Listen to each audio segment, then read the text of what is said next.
Good morning, Eric and Reina. I'm so grateful to Eric, who has 5 years of leadership experience, and my teammate Reina for coming to this interview out of their busy schedules. I met Eric 2 years ago when I was an internship at Zhongtai Security, where he was the leader of our team. And now he's a senior manager in the debt and structured finance division at Zhongtai Security, responsible for issuing bonds to corporates and governments.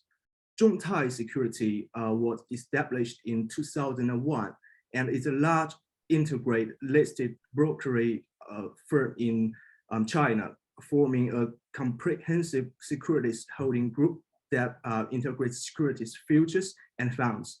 It is mainly engaged in securities brokerage and underwriting and sponsorship, investment consulting, securities self-dialing, financial advisory, financing and securities financing, fund and financial products distribution, fund custody, future introduction, and other business. The company has many business outlets, reasonable layouts, complete business silos, various of agency securities trading and trading methods, and smooth channels for open-end fund distribution business. So I would like to thank Eric for taking time out of his busy schedule to accept my interview about the leadership experience. Okay, thanks, Jordan. I'm happy to answer any questions you may wish to ask. Okay, thanks. Could you describe what you consider to be the highlights of your leadership career? Let me say, the most memorable will still be an experience about dealing with cultural diversity. I went to Japan in 2019 with one of my colleague, Frank, to represent our team and the company in a negotiation. Our task was to complete a 5-year contract negotiation with a Japanese multinational company. When we arrived in Tokyo, the first day of negotiation went well and both parties seemed happy with the progress. Frank was also particularly pleased with the terms and conditions that were discussed. As the day drew to a close, our Japanese counterparts invited us to continue our discussions over dinner at a popular local Japanese restaurant. As I recall, there was an hour to return to the hotel for a break, and then our host was pick us up and take us to the restaurant. We quickly got into a taxi and returned to the hotel. I was calling my parents to update them on my experience in Tokyo. Then he changed into a suit and tie and went downstairs. Meanwhile, Frank watched TV for a while before getting dressed and headed out to the door in his shirt, shorts, and flip-flops. He said the dinner must be a casual and relaxed setting, and he planned to enjoy it all. As Frank stepped off the lift in the lobby, the two Japanese men who had come to greet him seemed taken aback by his casual attire. Their view of a casual business dinner was clearly more formal than Frank's, and although they didn't say anything that might have often offended their guests, their expression explained everything. On the way to the restaurant, we were told that the chairman of other company would be joining us for dinner, something we were far from expecting, as we thought we were just having dinner with a negotiating team and at the same level as ours. I was here to Frank in the car that I wasn't sure if the inviters were happy with what you were wearing. Frank still didn't think the meal was a real business meeting. He thought we were just going to have a carol dinner, and that even if the chairman came to the dinner, the negotiations would be held at an agreed time and place tomorrow. When we arrived at their venue, a fine Japanese garden restaurant, we were greeted at the door by two Japanese women dressed in traditional kimonos and asked to take off our shoes and place them in the design sports. Guests eating in Japanese restaurants are usually expected to wear socks, but Frank was embarrassed as he was only wearing slippers and no socks, so had to stand barefoot at the time. A few minutes later, the waitress and the restaurants brought Frank a new pair of socks, but Frank felt visibly uneasy, and his fellows Japanese companions showed some disgust in their facial experience. After these two incidents, I realized that these problems were due to the different cultural background we came from. In Japan, office workers are usually very conservative and are required to wear formal work clothes at all times. Those who wear casual clothes are considered informal or rude. Japanese businessmen wore black, gray, or navy suits with ties.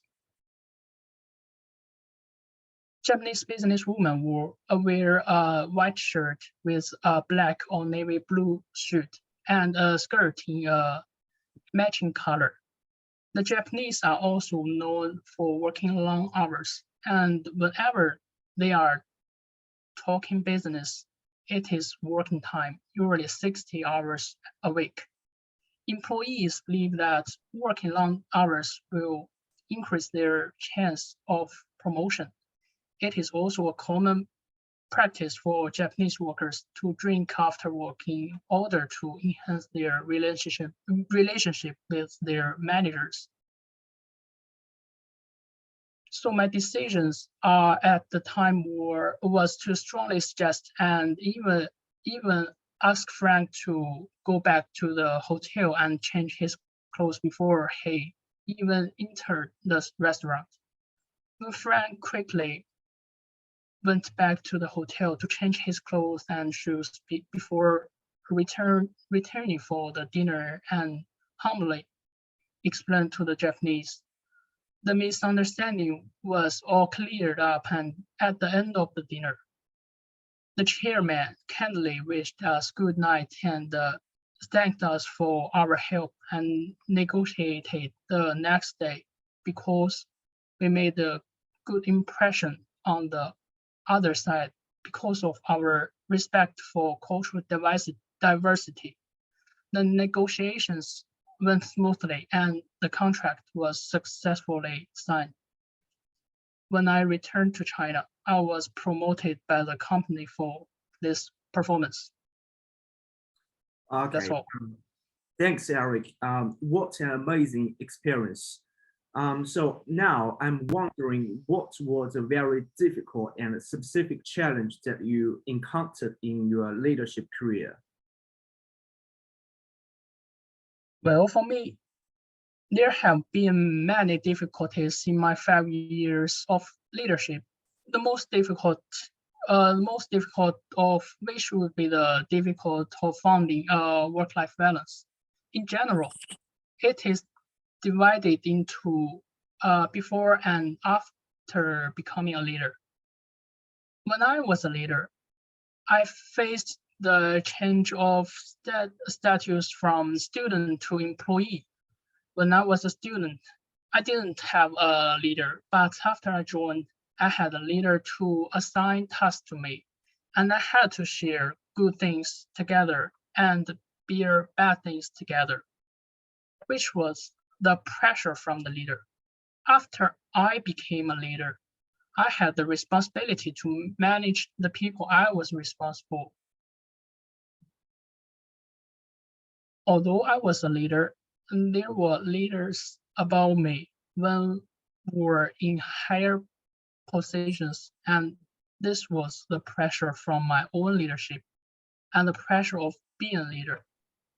The economic environment is now hit hard by the epidemic, and the companies are in urgent need of relief through debt issuance. So debt issuance is more frequent than before. The work is more complex than before, and various commissions and accepted in the short term. To be specific, for example, it was a Saturday, my day off, and I had agreed to have dinner with an old classmate I hadn't seen for many years. But the tender was scheduled for a business dinner on Saturday, and the requirements were that I had to lead the project team to talk to people on the ground that the person in charge had to be there in person. So I had to call my old classmates on short notice and regretfully cancel the long agreed dinner. After the tender, although the team had successfully completed their task and brought in new revenue and future opportunities for the company, I was not in a good mood at all because my old school friend felt uncomfortable with my rude cancellation, and I felt guilty about it. It was a case of work and life not being in balance. It is well known that work-life balance is a key part of self-care. But when you are weighting up work time, home life, relationships with family and other loved ones, work-life balance, will an intuitive concept, can be difficult to fully achieve. During my 5 years in leadership, I have often had the feeling that when demand pile up on one side of the work-life scale and dominates my day, I am also well aware of the feeling that on the other side of the scale, dreams and desires are unattainable. This makes me feel that life is not real, and it slowly drags me into a visual feeling of dissatisfaction and disengagement. Of course, as a leader, not only do you have to learn how to manage your time and energy yourself, but you also have to make your staff feel fulfilled and engaged so that they understand how to present their best selves and avoid the mental exhausting that come with the work-life imbalance. That's all. Okay, thanks so much, Eric. That sounds so hard. So what you have done to tackle or meet the challenges of work and life balance? The most common causes of work-life imbalance include increased experience without increased pay, which employees cite as their biggest challenge to maintaining work-life balance. Increased responsibilities at work, additional work responsibilities are the main cause of work-life imbalance. Increased family responsibilities such as caring for children and the elderly make it more difficult to balance work and personal life, as well as working longer hours, which have increased over the past 5 years. And the benefits of work-life balance are far-reaching for both you and your company. All we need to do is be more focused, which is the ability to maintain your awareness and focus on what you are doing at any given moment. In my industry, I often categorize my work. Debt issuers divide the issue into different categories and dividing it by different categories increase efficiency. Whereas if you must go on site to do due diligence and send someone specifically to a particular location, this is divided by different geographies. Well, talking about work-life balance and actually achieving it are two different things here.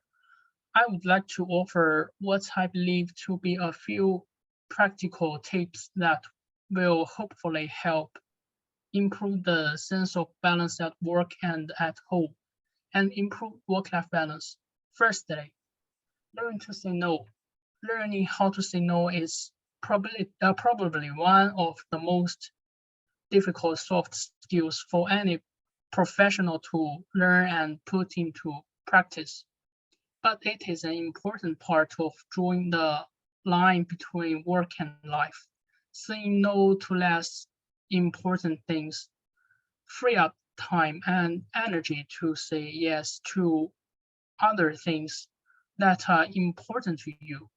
The second is to take small breaks, such as short lunch breaks, to improve concentration and reduce stress. And I remember a senior lecturer at MIT recommending a 15-minute break, even 75 to 90 minutes. This will allow you brain to consolidate and return what you learned. There are other studies that have found that people naturally move from concentration to physical vigor every 90 minutes. So take short breaks to do some meditation or deep breath for connection. The third is to stay engaged. Being achieved in the company can make your work feel more enjoyable.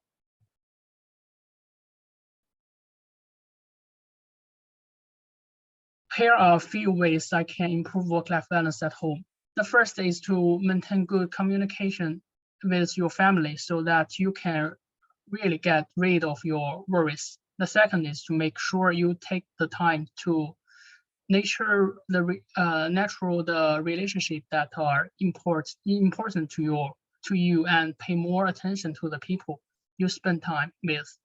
The third is to start with the little thing, such as improving your eating habits. Healthy behaviors can support your personal well-being. The final thing is to seek help. A more professional person will be able to offer more expert advice and solutions. That's all. Okay, thanks, Eric. I believe that will be useful. The last question is that what have you learned about doing so effectively? I think the above approach is still relatively feasible and will work if you find a method that works for you and can pass the test. I think it also works because I have found a method that worked for me and has passed practical tests. Take, for example, the classification method I have described above. It is a basic analysis method that analyzes and studies that the general patterns of price movements in the securities market from the sensitive factor that affect the price movements of securities, and provides a scientific basis of investors to make the right decisions. There are three main levels of analysis. Firstly, macro, social, and economic factors. Secondly, industry or sector factors. And thirdly, company factors. The three types of factors affecting the price of securities from the three parts of the basic analysis of securities investment, namely macroeconomics analysis, industry analysis, and macro enterprise analysis. The advantage of fundamental analysis are twofold. It provides a more comprehensive view of the underlying price movements of securities, and it is relatively simple to apply. So whatever method you use, the key issue is to find out what your problem is, then analyze it in relation to the specific problem, and finally find a suitable method and test it in practice. Yeah, that's all. Thank you so much, Eric. That concludes my interview for today. Thank you again for sharing your successful leadership experience and the advice you provide. Our team really appreciate the time that you took out to guide us on our project. And thank you, Reina, for watching my interview and taking notes. Thank you.